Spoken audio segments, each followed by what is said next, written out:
Hi friends, இந்த வீடியோவில் Sunday vlog என்னென்னு பார்க்கலாம். சண்டே அன்றைக்கி பிரியாணி பண்ணலான்னு பிளான் பண்ணியிருந்தோம். பிரியாணிக்கு ஒரு அடுப்பில் பாத்திரத்தை வச்சுட்டு ஆயில் ஊற்றிட்டு கட் பண்ண பெரிய வெங்காயத்தை சேர்த்துட்டு நல்லா ஃப்ரை பண்ணியாச்சு. பொன்னிறமாக அந்த வெங்காயம் வந்து வேகணும். ஒரு மூடி போட்டு வச்சோன்னா ஈஸியாகவே வெந்துடும். இன்னொரு அடுப்பில் தால்ச்சாக்கு எலும்பு எல்லாமே வேக போட்டு எடுத்து வச்சுட்டேன்.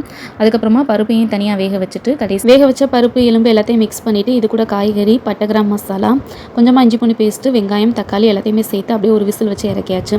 இன்னொரு அடுப்பில் இஞ்சி பூண்டு பேஸ்ட்டு தாளித்து விட்டுட்டு அது கூடவே சின்ன வெங்காயம் அரைச்ச பேஸ்ட்டையும் தாளித்து விட்டுட்டு தயிர், மல்லி, புதினா, தக்காளி, மிளகாத்தூள்னு எல்லாத்தையுமே 1 by 1 அப்படியே போட்டு தாளித்து விட்டாச்சு. அடுப்பில் பாத்திரம் வச்சதுக்கப்புறம் தான் இஞ்சி பூண்டு பேஸ்ட் மட்டும்தான் நான் முன்னாடியே அரைச்சி வச்சுருந்தேன். மற்ற எல்லாமே அடுப்பில் பாத்திரம் வச்சதுக்கப்புறம் தான் 1 by 1 ரெடி பண்ணி போட்டாச்சு. சண்டேனாலே எப்போவுமே பிஸியாக தான் இருக்கும். அறக்க பறக்க மத்தியானம் சாப்பாடு செஞ்சுட்டு 2 மணிக்கு மேலே தான் சாப்பிட்றதுக்கு டைம் ஆயிடுது. ஏன்னா காலையில் கொஞ்சம் லேட்டாக எழுந்திரிக்கிறதுனால இந்த மாதிரி ஆயிடுது.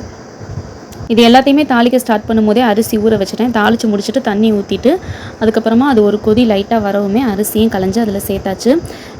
அரிசி வேகிற வரைக்கும் நம்ம வந்து சிக்கன் 65க்கு ரெடி பண்ணிக்கலான்னு சிக்கனை எடுத்துகிட்டு அதுக்கு எல்லாமே ரெடி பண்ணி வச்சுட்டேன். இன்னொரு அடுப்பில் வச்சிருந்த தால்ச்சா ரெடி ஆயிடுச்சு. இப்போ இந்த தண்ணி கொதிச்சதும் அரிசியை நல்லா தண்ணியெல்லாம் ஈர்த்துட்டு இது கூட சேர்த்தாச்சு. அடுப்பையும் வந்துட்டு ஹை ஃப்ளேமில் வச்சு விட்டாச்சு. 2 கொதி நல்லா வந்து கொதிக்கணும். சோறு வந்து ஒரு 3/4 பதத்துக்கு வெந்ததுக்கப்புறமா தம் போட்டுக்கலாம்.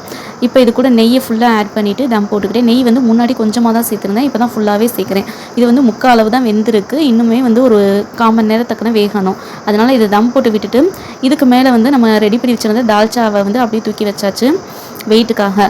ஏன்னா இது தம் ஆகிறதுக்கும் மேலே இருக்கிற சாப்பாடெல்லாம் வேகணும் அப்படிங்கிறக்காக மேலே ஒரு வெயிட் வைக்கணும். அதனால் தால்ச்சாவை சாட்டியவே தூக்கி மேலே வச்சாச்சு. 1/4 மணி நேரம் கழிச்சு எடுத்தாச்சு. நல்லாவே கரெக்டாக வெந்திருந்துச்சு. அதுக்கப்புறமா சிக்கன் 65 பொரிக்க ஆரம்பிச்சிட்டோம். அதுக்கப்புறம் என்ன சாப்பிட வேண்டியதான். வீடியோ பிடிச்சிருந்தா லைக் பண்ணுங்கள். மறக்காம சேனலை சப்போர்ட் பண்ணி சப்ஸ்கிரைப் பண்ணிடுங்க.